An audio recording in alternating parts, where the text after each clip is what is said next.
Hello pop-uppers, this is Chacha. Welcome to the pop-up gallery.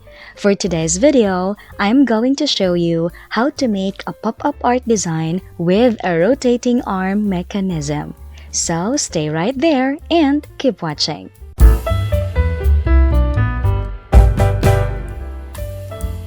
This is our spread, and here are pop-up elements.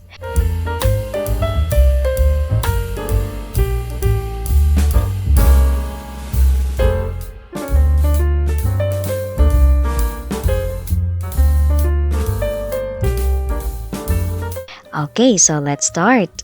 First, the beehive. Create a crease on almost half of it. Then, create a triangular fold as you can see on the video. Cut the upper part, then push it backward so that the fold will be placed at the back.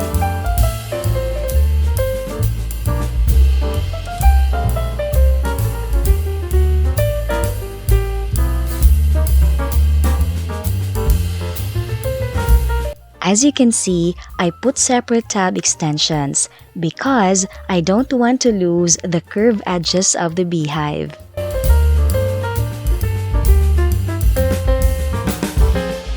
So the right balance of this pop-up element lies on this smaller part on the right. You have to get the exact measurement of this part.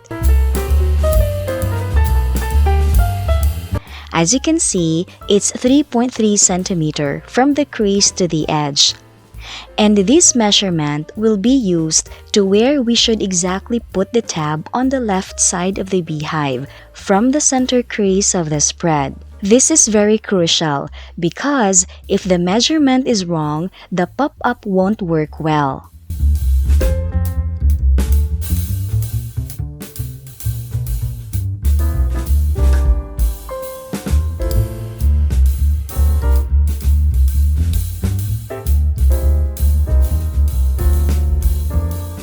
Okay, then fold this part.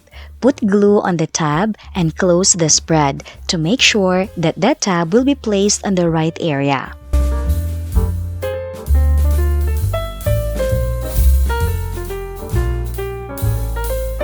That's it! It worked!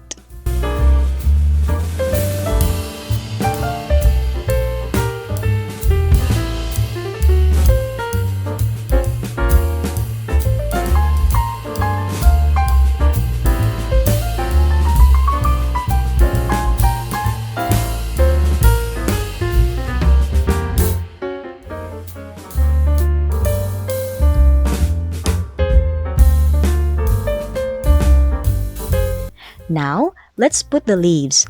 I need these leaves because I want to hide the head of the beehive.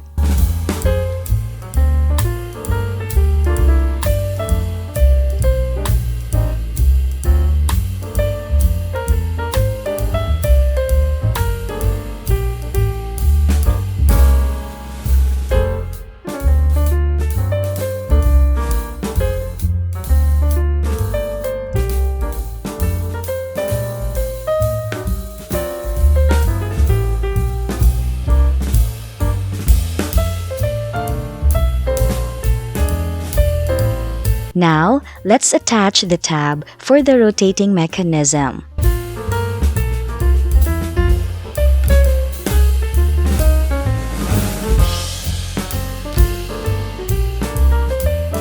Just make sure that the tab is fit on the right side of the triangular fold so that you won't encounter any problem later.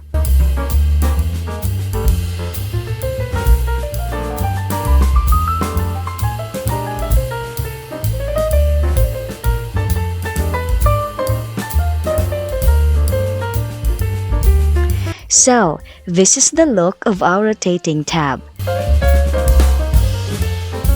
This idea is from the YouTube video of Junison Studio. I'll just put the link in the description below.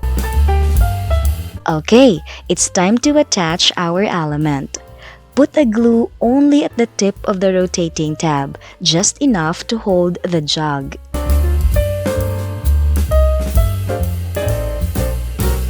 Alright, it's working. Be careful that the jug won't get stuck with the leaves. If it does, you can adjust it a little lower.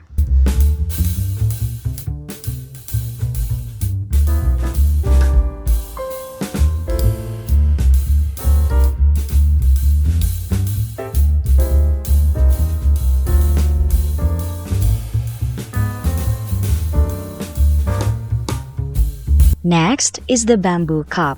We want to show an illusion of a jug pouring some honey onto the bamboo cup, so place it right under the opening of the jug.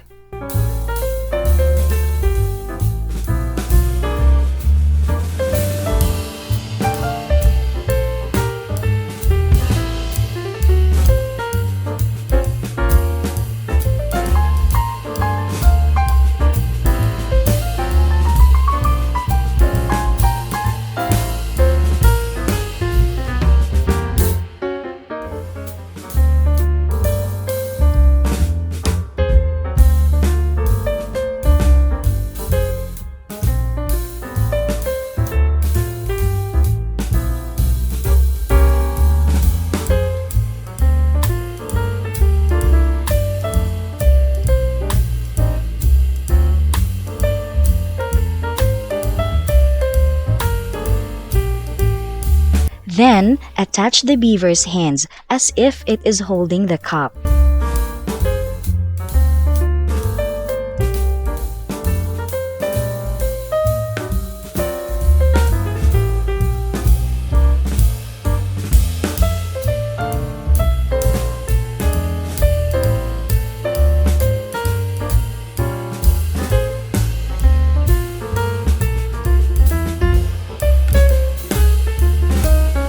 Lastly, the bees, just to add some more cuteness.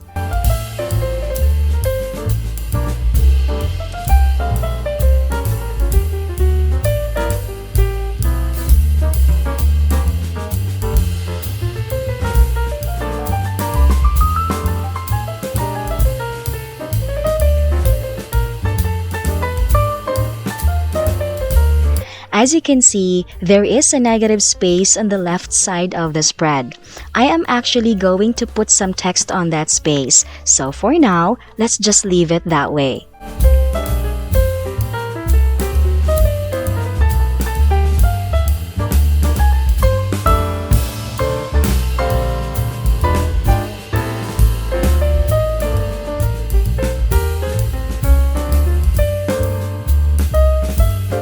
Okay, here it is. Let's have some honey.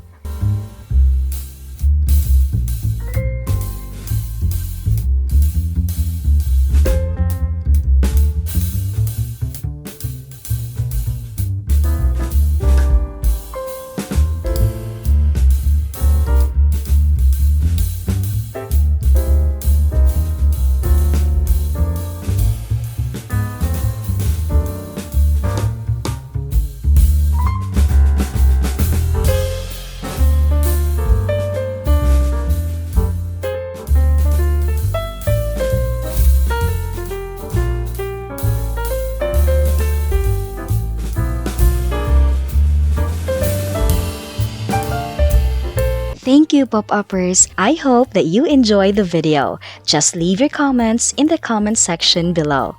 That's all for today. See you next time. Bye!